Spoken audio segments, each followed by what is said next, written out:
Olá cavaleiros e amazonas, bem-vindos ao canal Sempre Quis Saber, eu sou o Wesley e no vídeo de hoje trago para vocês o capítulo extra de The Lost Canvas, terceira temporada. Nesse vídeo pessoal vamos ver alguns acontecimentos que ocorreram em paralelo à saga de The Lost Canvas. E para vocês não ficarem perdidos, enquanto narro a história vou explicar direitinho qual tempo se passa cada um dos acontecimentos nesses capítulos extras. E pessoal, lembrando, quem quiser ajudar o canal Sempre Quis Saber a continuar, os links do Padrim e do PicPay vão estar na descrição, além do QR Code do PicPay está aparecendo aqui do lado, aqui, para vocês utilizarem para fazer uma doação pro canal. Bom galera, recado dado, clica no gostei, se inscreva no canal, ative o sininho e bora pra esse super vídeo. Sempre quis saber!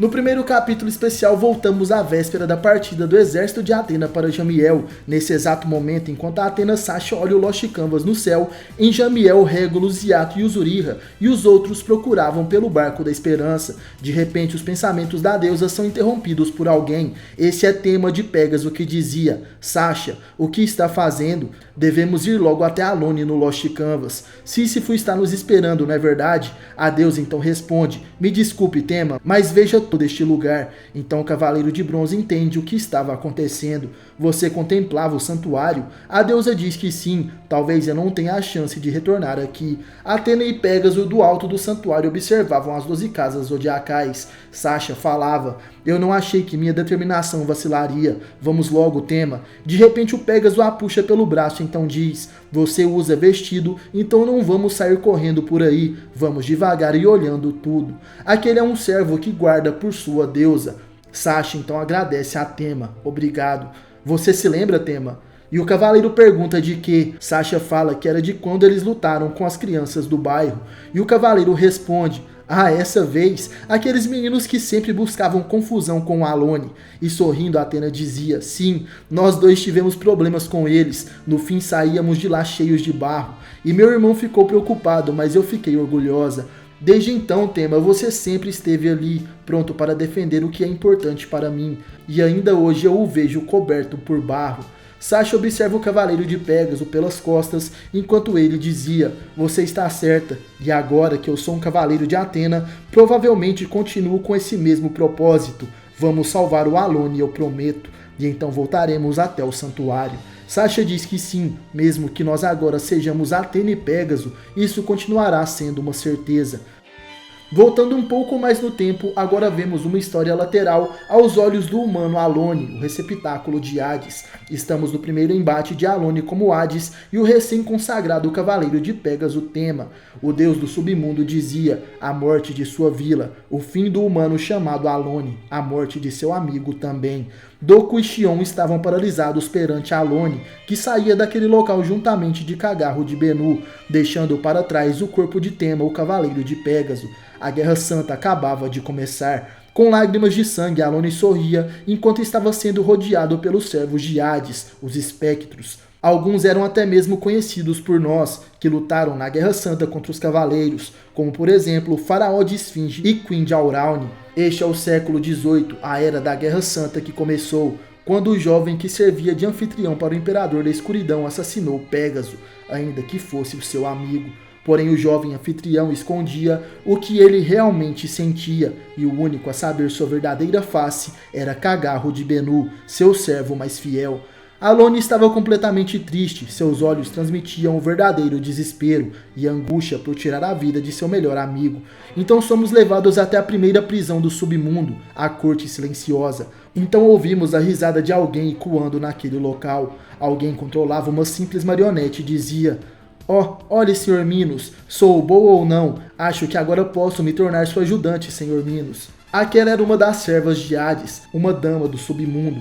Minos então dizia: preciso pensar nisso, Ana. Os mortos que eu manipulo são violentos. Acha que você consegue controlá-los com as mãos, por exemplo? E naquele momento Minos toca o rosto de Ana, que está coberto por um véu negro. E de repente um espectro esqueleto entra gritando naquele local: Senhor Minos, o senhor se retirou logo antes das ordens de Sua Alteza Hades. Aquele infeliz espectro é pego nos fios da marionete cósmica de Minos, e então é lançado para o alto. Com seus ossos sendo quebrados um a um, ele ainda tenta dizer algumas palavras: Senhor Minos, mas por quê? E o juiz do inferno responde: Bem, se quer uma razão, é porque entrou no tribunal gritando com essa voz vulgar. Em desespero, o espectro gritava: "Não, senhor Minos, pare!"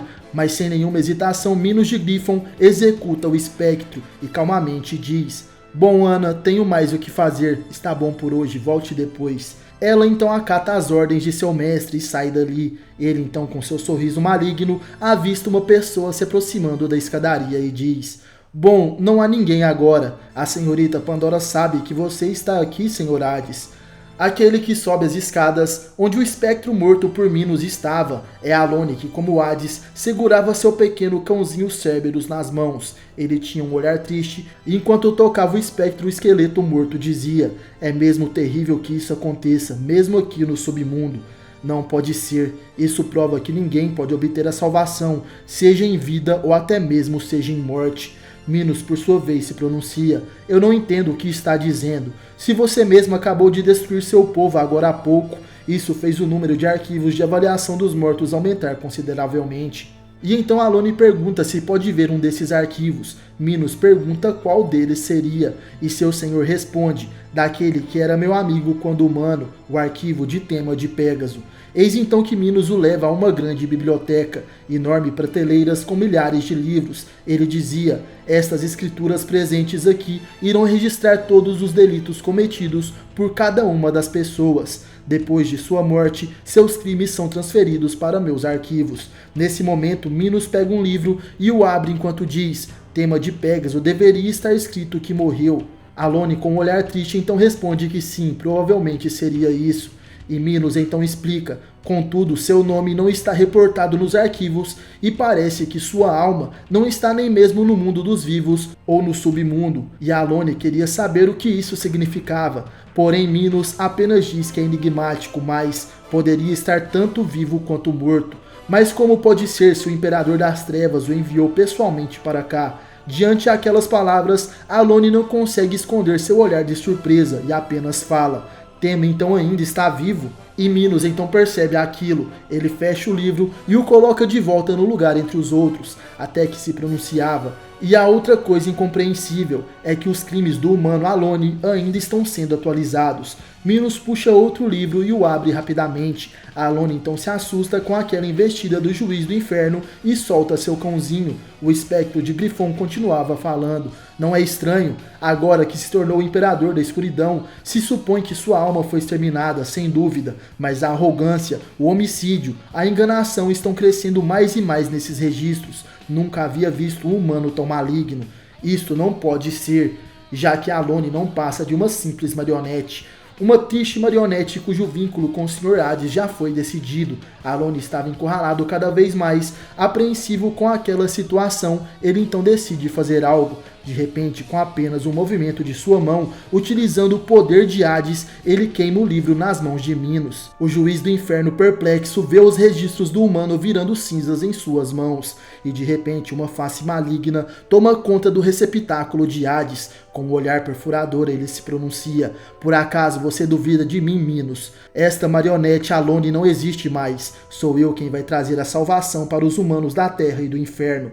Estas são as linhas que eu desenho." Porém, Minos, observando os registros em chamas, conseguia ver algo e dizia em pensamentos: "Seus crimes continuam aumentando conforme ele fala. Poderia ser que este jovem..."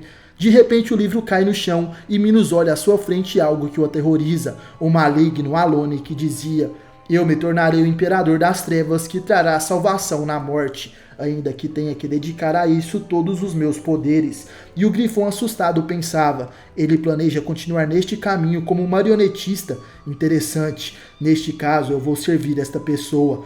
Mostre-me agora se você, que se supõe ser o titiriteiro de uma divindade, é mesmo capaz de manipular um deus. De joelhos perante Alone, Minos percebe que aquele garoto estava manipulando o poder de Hades e se passando pelo imperador do submundo para então cumprir seus próprios planos.